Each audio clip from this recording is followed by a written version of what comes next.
কিছু আপনি কি আসলে জানতে পারছেন? আমি গরুনা বলছি আর শুনলাম যে এই অবস্থা যে বরগুড়িছেন না শামীমের মরদেহ পাওয়া গেছে, মাথা পাওয়া যাচ্ছে না। জি জি। তো শামীম খুব ভালো ছিল, দীর্ঘদিন ব্যবসা বাণিজ্য করে, আমাদের পরিচিত এবং সকলের সাথে ভালো সম্পর্ক, কারোর সাথে কোনো খারাপ সম্পর্ক আমার মনে হয় ছিল না। সকলের সাথে ভালো কথাবার্তা বলতো, মানুষকে সালাম কালাম দিত। এটা কেমন কি হয়ে গেল বুঝতে পারলাম না। তা আমি বরগুনা থেকে শুনে এখন আসছি, এখন দেখবো। আপনি একজন বিজ্ঞ আইনজীবী হিসাবে আসলে বর্তমান আইন শৃঙ্খলা পরিস্থিতি কিভাবে দেখছেন? আমরা সবসময় বলে আসছি জি। যে দেশের মানুষের কল্যাণে, জনগণের কল্যাণে, রাষ্ট্রের কল্যাণে প্রথম কাজ হলো আইন শৃঙ্খলাটাকে সুন্দর জায়গায় রাখা, মানুষের জানমালের নিরাপত্তা দেওয়া। জি জি। সরকার সেই জায়গাটা চেষ্টা করে আসছে। বাংলাদেশ সরকারের মাননীয় প্রধানমন্ত্রী জনাব তারেক রহমান হার্ডলি চেষ্টা করে আসছে মানুষের জানমালের নিরাপত্তা দেওয়ার জন্য। মাঝে মাঝে টুকিটাই ঘটনা হয়ে যায়, কিন্তু এটার ক্ষেত্রেও আমরা সরকারের কাছে জোর অনুরোধ জানাবো যে বাংলাদেশ সরকারের মাননীয় প্রধানমন্ত্রী সহ স্বরাষ্ট্রমন্ত্রী, আইজিপি এবং বরগুনা পুলিশ সুপার সহ যারা এই সাথে সম্পৃক্ত আছেন, আপনারা অবশ্যই আপনাদের প্রথম কাজ আইন শৃঙ্খলা রক্ষা করা। মানুষ যখন স্বস্তিতে থাকবে তখন রাষ্ট্র ভালো থাকবে। মানুষ এরকম নিরাপত্তাহীনতায় ভুগলে মানুষ কিন্তু ভালো থাকার কোনো সুযোগ নাই। শামীমের এই বিষয়টা আজকে আমরা গৌরীচান্নাবাসী মর্মাহত, ব্যথিত যে শামীমের মতো মানুষ যদি এরকম তার দেহাবশ পাওয়া যায় কিন্তু মাথা না পাওয়া যায়, তা মানুষরা কিভাবে দেখবে? আইন শৃঙ্খলার বরগুনায় বর্তমান পরিস্থিতি আমার মনে হয় অবনতি হয়েছে। এইটাকে রাষ্ট্রের সঠিকভাবে গুরুত্ব সহকারে দেখা উচিত। ইতিপূর্বেই দেখা যায় বিভিন্ন জায়গায় এরকম ঘটনা ঘটে আসছে, যাতে ঘটনা না ঘটে সেই ক্ষেত্রে যা যা করণীয় তা করা প্রয়োজন। এবং এই শামীমকে যারা হত্যা করেছে তাদের বিরুদ্ধে সরকারের কঠোর ভূমিকা দেওয়া প্রয়োজন এবং শাস্তির আওতায় আনার প্রয়োজন। দ্রুত সময়ের মধ্যে এই শামীমের হত্যাকারীদেরকে গ্রেপ্তার পূর্বক আইনের প্রতি সোপর্দ করা প্রয়োজন এবং আইন তার সঠিক নিয়মে পরিচালিত হবে।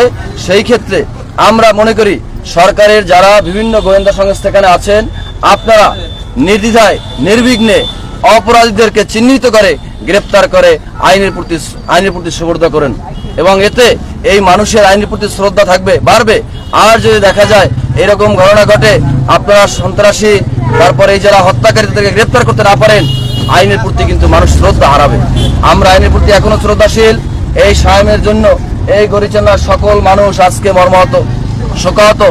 শামীমের আব্বা মনসুর আলী অসুস্থ, তার মা এখানে কান্না করছে, আপনি দেখছে আজকে বেদনা বিদুর। তার সন্তান আছে, তার স্ত্রী আছে, তার ভাইরা আছে, সকলে আজকে এই গরিচান্নাবাসী কষ্ট পাচ্ছে।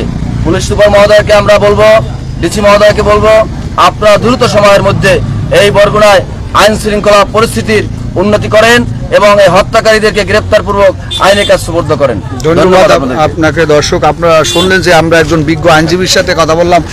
তিনি আইন শৃঙ্খলা যে বর্তমান আইন শৃঙ্খলা পরিস্থিতি সেটিকে কিন্তু নিয়ে তিনি প্রশ্ন তুলেছেন এবং তিনি বলেছেন যে আইন শৃঙ্খলার এই ঘটনা থেকে ধারণা করা হচ্ছে আইন শৃঙ্খলার অবনতি ঘটছে। দর্শক, আমরা যদিও আপনাদের এর পূর্বেও জানিয়েছিলাম বরগুনায় কয়েকটি পরপর চাঞ্চল্যকর ঘটনা ঘটেছে এবং আপনি নিয়ে কিন্তু নানা জনমনে নানা প্রশ্ন আইন শৃঙ্খলা পরিস্থিতি নিয়ে। এই মুহূর্তে দর্শক আমরা সরাসরি সংযুক্ত হয়েছি। আপনারা দেখছেন আমরা যে এই মুহূর্তে যেখানে দাঁড়িয়ে রয়েছি এটি হলো গরিচান্না বাজার উত্তর পাশে যে মহাসড়কে যে ব্রিজটি রয়েছে সেই ব্রিজের উপর, এবং এই ব্রিজের যে খালটি রয়েছে, যে খালটি আসলে গরিচান্না খাল নামে পরিচিত, সেই খালেরই কিন্তু এখান থেকে প্রায় 100-150 গজ দূরে যে কিন্তু একটি মাথাবিহীন মরদেহ উদ্ধার করে এসেছে পুলিশ আজকে সকালে। এবং আমরা যতদূর পুলিশ এবং স্থানীয়দের সাথে আমরা যেটি কথা বলে জানতে পেরেছি যে বরগুনা সদর থানার ওসি যেটি আমাদের জানিয়েছে সেটি হচ্ছে যে এই মরদেহটি মাথাবিহীন মরদেহ উদ্ধার করা হয়েছে এবং এই মরদেহের পাশে যেসব এভিডেন্স বা যা পেয়েছে তার থেকে স্থানীয় মনসুর আলী নামে একজন তার সন্তানের মরদেহ বলে দাবি করেছে। অপরদিকে এখানে কিন্তু স্থানীয় স্বেচ্ছাসেবী এবং পুলিশ প্রশাসন এবং ফায়ার সার্ভিস, সিভিল ডিফেন্সের সদস্যরা এখানে এসেছে এবং প্রায় কয়েক ঘন্টা ব্যাপী তল্লাশি চালানোর পরও কিন্তু সেই মাথা উদ্ধার করা সম্ভব হয়নি। অপরদিকে আমরা একজন বিজ্ঞ আইনজীবীর সাথে আমরা কথা বলছিলাম, তিনি যেটি আসলে বলেছেন, তিনি বলেছেন যে বর্তমান আইন শৃঙ্খলা পরিস্থিতি নিয়ে কিন্তু তিনি প্রশ্ন তুলেছেন। তিনি বলেছেন আইন শৃঙ্খলা পরিস্থিতি যদি অবনতি হয়েছে, অন্যথায় এই ধরনের ঘটনা পুনরাবৃত্তি কিভাবে ঘটে।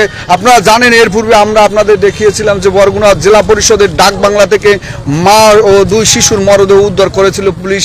আমরা তারপর পরই কয়েকদিনের মাথায় কিন্তু আমরা আজকে দেখতে পেলাম যে বরগুনা সদর উপজেলার 2 নং গরিসারনা ইউনিয়নের যে খালের ভিতর থেকে কিন্তু একটি মস্তকবিহীন বা মাথাবিহীন মরদেহ উদ্ধার করেছে পুলিশ, এবং সেটি কিন্তু এখনও কিন্তু মাথা উদ্ধার করা সম্ভব হয়নি। অপরদিকে এই মাথাবিহীন মরদেহটি কিন্তু স্থানীয় মনসুর আলী তার ছেলে শামীমের মরদেহ বলে চিহ্নিত করেছেন। দর্শক, এই ছিল আবার নতুন কোনো বিষয় নিয়ে আপনাদের মাঝে হাজির হব। ততক্ষণ ভালো থাকবেন, সুস্থ থাকবেন, নিরাপদে থাকবেন। সঠিক সময় সঠিক সিদ্ধান্তই আপনাকে নিরাপদে রাখবে।